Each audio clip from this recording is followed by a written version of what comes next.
एक समय की बात है, हस्तिनापुर के आसपास के घने जंगलों में एक भील बालक रहता था जिसका नाम एकलव्य था।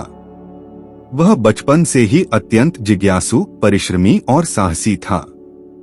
उसके मन में धनुर्विद्या सीखने की तीव्र इच्छा थी। जब भी वह राजकुमारों को धनुष बाण चलाते देखता, उसका हृदय उत्साह से भर उठता। वह सोचता था कि एक दिन वह भी महान धनुर्धर बनेगा। परंतु उसकी सबसे बड़ी बाधा यह थी कि वह किसी राजवंश से नहीं था, बल्कि एक साधारण वनवासी परिवार में जन्मा था।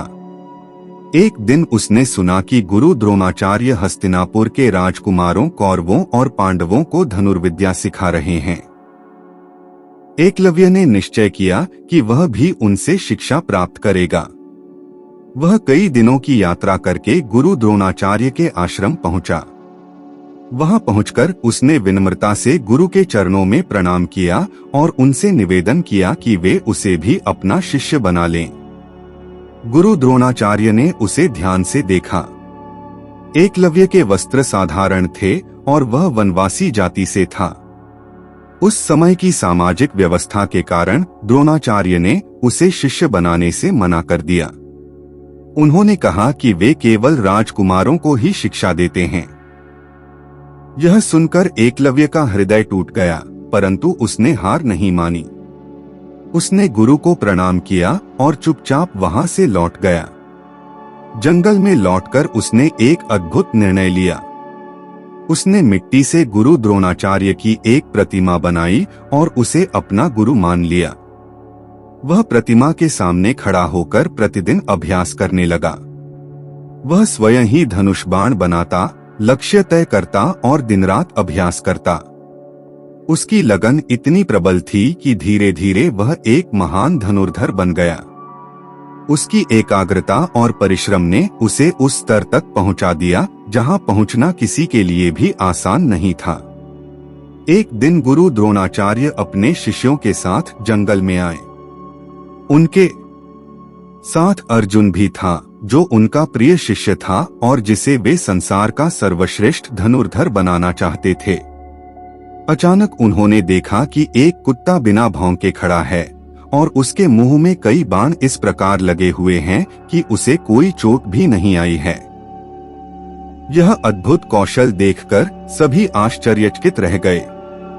वे खोजते खोजते उस बालक तक पहुंचे जिसने यह कार्य किया था। वह एकलव्य था।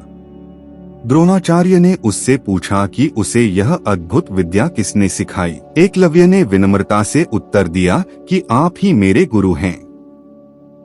यह सुनकर द्रोणाचार्य चकित रह गए। उन्होंने देखा कि सामने उनकी ही मिट्टी की प्रतिमा स्थापित है। तभी अर्जुन के मन में चिंता उत्पन्न हुई। उसने द्रोणाचार्य से कहा कि आपने तो मुझे वचन दिया था कि मैं संसार का सर्वश्रेष्ठ धनुर्धर बनूंगा, लेकिन यह बालक तो मुझसे भी अधिक कुशल प्रतीत होता है। गुरु द्रोणाचार्य धर्म संकट में पड़ गए।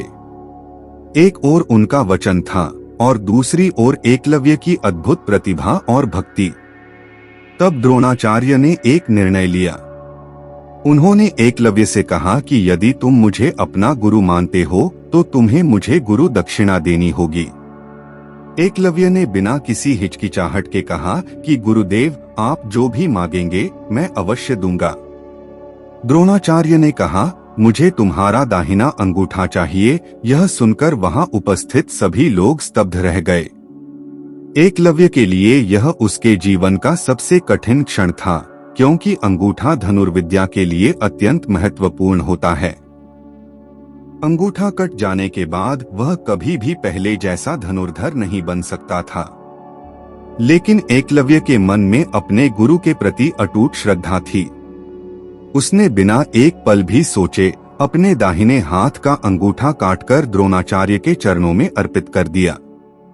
उसके चेहरे पर न तो दुख था और न ही कोई पछतावा, केवल संतोष था कि उसने अपने गुरु को दक्षिणा दी। इस घटना ने सभी को गहरे विचार में डाल दिया। एकलव्य का त्याग, उसकी भक्ति और उसका समर्पण आज भी उदाहरण के रूप में याद किया जाता है। उसने यह सिद्ध कर दिया कि सच्ची शिक्षा केवल गुरु के शब्दों से नहीं, बल्कि अपने प्रयास, समर्पण और विश्वास से प्राप्त होती है। एकलव्य की कहानी हमें यह सिखाती है कि परिस्थितियां चाहे कितनी भी कठिन क्यों न हो, यदि मन में दृढ़ निश्चय और सच्ची लगन हो तो कोई भी लक्ष्य प्राप्त किया जा सकता है। साथ ही यह कथा हमें यह भी सोचने पर मजबूर करती है कि सच्चा धर्म क्या है, वचन निभाना या प्रतिभा का सम्मान करना।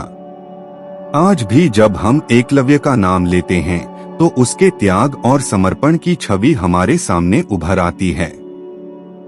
वह केवल एक महान धनुर्धर ही नहीं, बल्कि भक्ति, अनुशासन और त्याग का प्रतीक है। एकलव्य द्वारा अपना अंगूठा गुरु द्रोणाचार्य को अर्पित करने के बाद जंगल का वातावरण जैसे कुछ क्षणों के लिए स्थिर हो गया।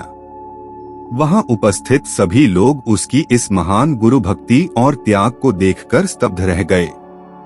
गुरु द्रोणाचार्य के मन में भी एक गहरा द्वंद्व उत्पन्न हुआ। उन्होंने अपने वचन की रक्षा तो कर ली थी, परंतु एक महान प्रतिभा का मार्ग भी रोक दिया था।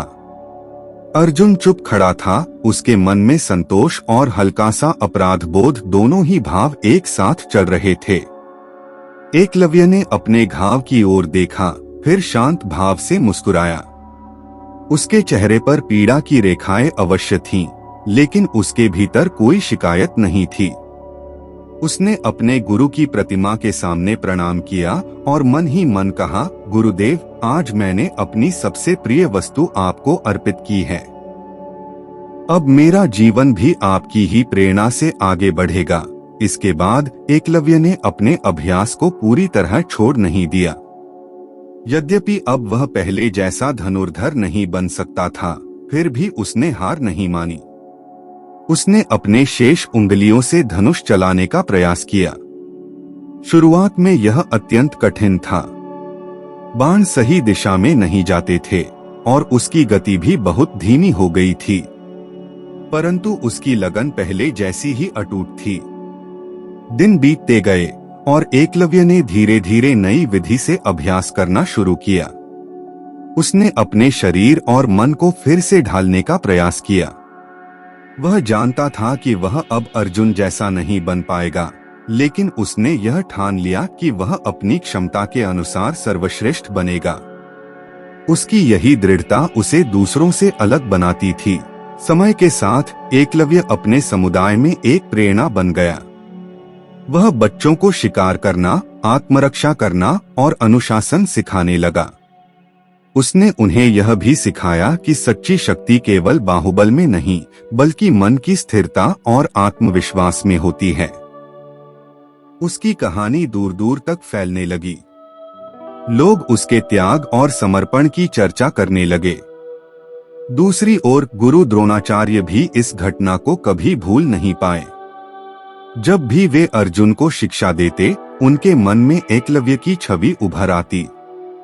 उन्हें यह एहसास था कि एकलव्य जैसा समर्पित शिष्य विरले ही होता है। उन्होंने अपने जीवन में पहली बार यह महसूस किया कि कभी कभी नियम और वचन से ऊपर भी कुछ होता है, मानवता और प्रतिभा का सम्मान। अर्जुन भी समय के साथ परिपक्व हुआ। वह एक महान धनुर्धर बना, लेकिन उसके हृदय में एकलव्य के लिए हमेशा सम्मान बना रहा। उसने समझ लिया कि श्रेष्ठता केवल प्रतियोगिता से नहीं, बल्कि त्याग और साधना से भी प्राप्त होती है। वर्षों बाद जब लोग एकलव्य की कथा सुनाते, तो वे केवल उसके अंगूठा काटने की घटना का वर्णन नहीं करते थे, बल्कि उसके बाद के जीवन की भी चर्चा करते थे। कैसे उसने हार नहीं मानी, कैसे उसने अपने दुख को शक्ति में बदला और कैसे वह दूसरों के लिए एक मार्गदर्शक बना। एकलव्य की कहानी का अंतिम संदेश अत्यंत गहरा है। यह हमें सिखाती है कि जीवन में कभी कभी हमारे साथ अन्याय भी हो सकता है, हमारे अवसर छिन सकते हैं, लेकिन हमारा दृष्टिकोण ही तय करता है कि हम टूटेंगे या और मजबूत बनेंगे। एकलव्य ने अपने जीवन से यह सिद्ध कर दिया कि सच्चा वीर वही है जो विपरीत परिस्थितियों में भी अपने धैर्य, सम्मान और समर्पण को बनाए रखता है। अंततः एकलव्य केवल एक पात्र नहीं, बल्कि एक विचार बन गया, एक ऐसा विचार जो हमें सिखाता है कि गुरु भक्ति, परिश्रम और आत्मबल से बढ़कर कुछ भी नहीं। उसका जीवन हमें यह प्रेरणा देता है कि चाहे परिस्थितियां कैसी भी हों, हमें अपने मार्ग पर चलते रहना चाहिए और अपने भीतर की शक्ति को पहचानना चाहिए।